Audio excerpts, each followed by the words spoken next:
పట్టా పుచ్చుకున్నాను. కాని ఆ తరువాత బారిస్టర్ పట్టా కోసం గదా నేను ఆంగ్లదేశం వెళ్ళింది. దాని గురించి కొంచెం రాస్తాను. అందుకు ఇది మంచి తరుణం. బారిస్టర్ పరీక్షకు 2 నియమాలు ఉన్నాయి. ఒకటి నిశ్చిత సమయపాలన, రెండవది పరీక్షలు వ్రాయటం. నిశ్చిత సమయపాలనకు పట్టే సమయాన్ని 12 భాగాలుగా విభజించాలి. ఆ సమయపు ఒక్కొక్క భాగంలో జరిగే 24 డిన్నర్లలో కనీసం 6 డిన్నర్లలోనైనా పాల్గొనాలి. అంటే 3 సంవత్సరాలకు 12 టర్ములు, సంవత్సరానికి 4 టర్ములు, డిన్నర్లు 96 అన్నమాట. విందుల్లో పాల్గొనటం అంటే భోజనం చేయటం అని అర్థం కాదు. నిర్ణీత సమయంలో హాజరై విందు జరిగినంతసేపు ఉండటం అని అర్థం. సామాన్యంగా అంతా పక్వాన్నాలు భుజిస్తారు, కోరిన మద్యం సేవిస్తారు. ఒక్కొక్క విందు వెల 2-3 పౌండ్లు. అది తక్కువే. హోటల్లో అయితే ఒక మద్యానికే అంత వెల చెల్లించవలసి వస్తుంది. నవనాగరికులు కాని హిందువులకు భోజనం కంటే అందులో ఒక భాగమైన మద్యానికి అంత ధర ఉంటుందని అంటే ఆశ్చర్యం కలుగుతుంది. లండన్లో నాకు విషయం తెలిసినప్పుడు తాగుడుకు ఇంత డబ్బు పాడు చేస్తున్నారేమిటా అని బాధ కలిగింది. తర్వాత అక్కడి డిన్నర్ల విషయం అర్థమైంది. నేను ఆ డిన్నర్లలో పాల్గొని తిన్నది ఏమీ లేదు. అయితే రొట్టె, బంగాళదుంపలు, క్యాబేజీ కూర మాత్రం తినేవాణ్ణి. ప్రారంభంలో ఇష్టం లేక వాటినే తినలేదు. రుచి మరిగిన తర్వాత ఇంకా వడ్డించమని అడగటానికి కూడా సాహసించాను. అక్కడ విద్యార్థులకు పెట్టే ఆహారం కంటే ఉపాధ్యాయులకు పెట్టే ఆహారం మేలుగా ఉంటుంది. నాతో పాటు శాకాహారి అయిన పార్సీ యువకుడు మరొకడు ఉండేవాడు. మేము శాకాహారులం. అందువల్ల ఉపాధ్యాయులకు పెట్టే శాకాహార పదార్థాల్లో కొన్ని మాకు పెట్టమని విన్నవించుకున్నాం. మా విన్నపం అంగీకరించబడింది. మాకు కూడా శాకాలు, పండ్లు లభించసాగాయి. 4 విద్యార్థుల బృందానికి 2 మద్యం సీసాలు ఇస్తారు. నేను మద్యం తాగను. అందువల్ల ప్రతివారు తమ బృందంలోకి రమ్మని నన్ను ఆహ్వానించేవారు. నేను వాళ్ల బృందంలో కలిస్తే నా భాగం కూడా వాళ్లే తాగొచ్చు. ప్రతి 24 డిన్నర్లకు 1 చొప్పున పెద్ద డిన్నరు ఏర్పాటు చేసేవారు. దానికి గ్రాండ్ నైట్ అని పేరు. అప్పుడు మామూలు మద్యాలతో పాటు షాంపేను, 4-2 వైను, షెర్రీ మొదలుగా గల మద్యాలు కూడా ఇచ్చేవాళ్ళు. ఆనాడు నాకు ప్రత్యేక ఆహ్వానాలు బ్రహ్మాండంగా లభిస్తూ ఉండేవి.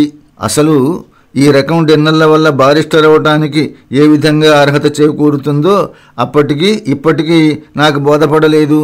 విద్యార్థులు వెళుతూ ఉండేవారని, విద్యార్థులకు ఉపాధ్యాయులకు సంభాషణకు, చర్చకు అవకాశం లభించేదని, అక్కడ ఉపన్యాసాలు జరిగేవని, వాటి వల్ల కొంత లోకజ్ఞానం, కొంత నాగరికత, ఉపన్యాస సమర్థత విద్యార్థులకు కలుగుతూ ఉండేదని వినికిడి. నా టైం వచ్చేసరికి అవన్నీ పోయాయి.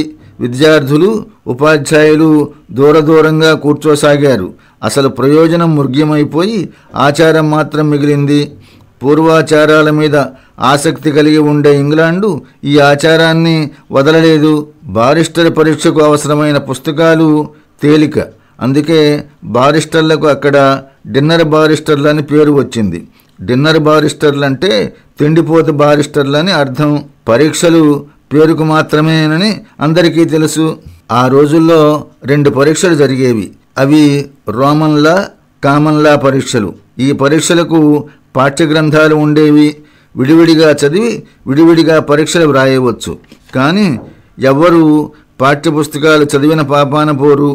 2 వారాలు రోమన్ లాను బట్టి వేసి పరీక్ష కూర్చుంటారు. 2-3 నెలలు కామన్ లాను బట్టి వేసి పరీక్ష కూర్చుంటారు. అటువంటి వాళ్లను చాలామందిని చూశాను.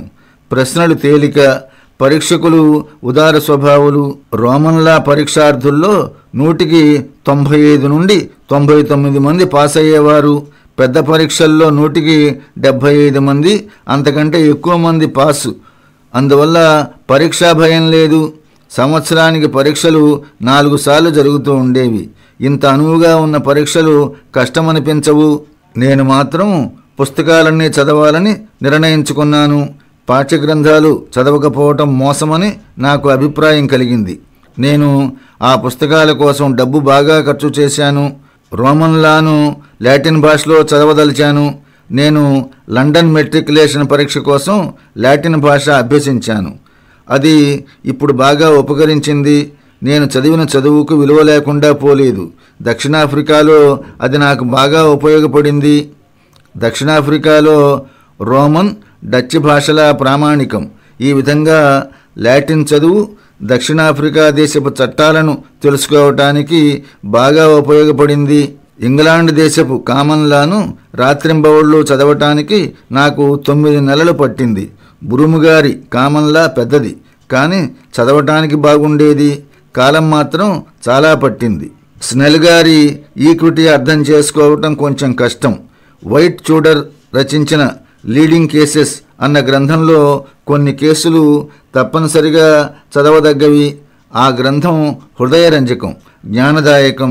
విలియం ఎడ్వర్డ్ గార్ల రియల్ ప్రాపర్టీ, గుఫ్స్ గారి పర్సనల్ ప్రాపర్టీ అన్న గ్రంథాలు సంతోషంగా చదివాను.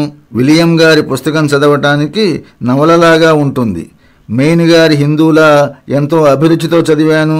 హిందూ దేశానికి తిరిగి వస్తున్నప్పుడు ఓడలో దాన్ని చదివినట్టు గుర్తు. హిందూలా గ్రంథాన్ని గురించి విశ్లేషించటానికి ఇది తరుణం కాదు. నేను పరీక్ష పాస్ అయ్యాను. 1891 జూన్ 10న పట్టా చేతికందింది.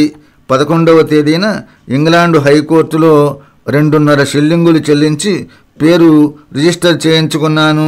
12వ తేదీన ఇంటికి బయలుదేరాను. ఇంత చదివిన తర్వాత కూడా నన్ను పెద్ద బెంగ పట్టుకుంది. కోర్టులో వాదించటానికి నేను తగనని భయం వేసింది. ఆ క్షోభను గురించి వర్ణించేందుకు మరో ప్రకరణం అవసరం.